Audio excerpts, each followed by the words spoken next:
Since 2006, the International Labour Organization says the number of child workers has dropped by 11% worldwide, and the number of children in hazardous work has gone down by 26%. Much of that progress has come in India, Brazil, and South Africa, which formed a three-way development initiative in 2003.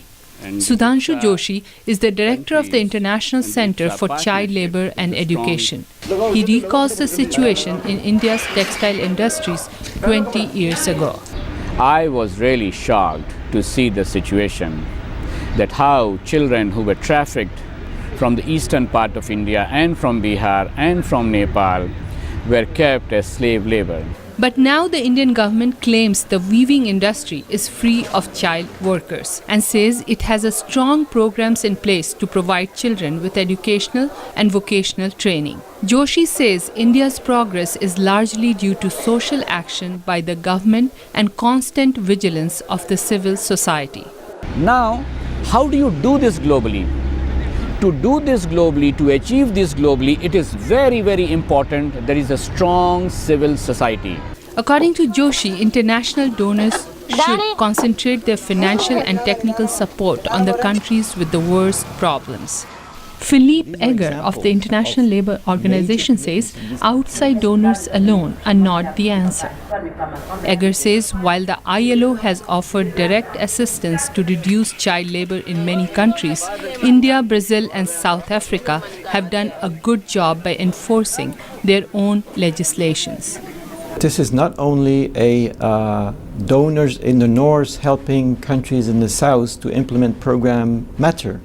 What we're seeing is that countries in the south have adopted major programs with their own resources, which are sometimes complemented by resources from the north, but the bulk of resources today going into the fight against child labor comes from governments in the south.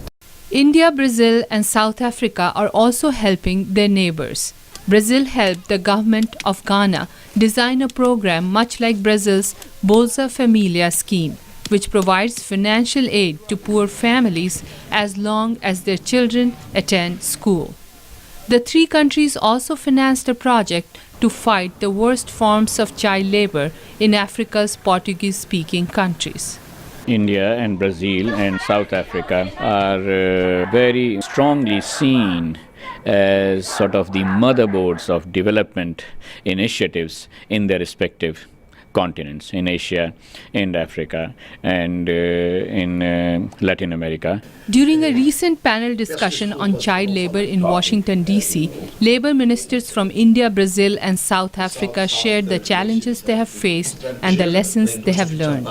South African Labour Minister Membathisi Madladlana cautioned other governments to remain alert since even the most successful programs may have some flaws. We say we need to have child grant for poor households so that government can subsidize those poor families who have children.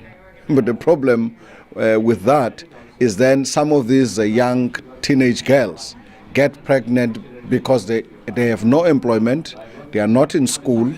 The easy route for them is to get pregnant so that they get the child grant in order to augment their standard of living.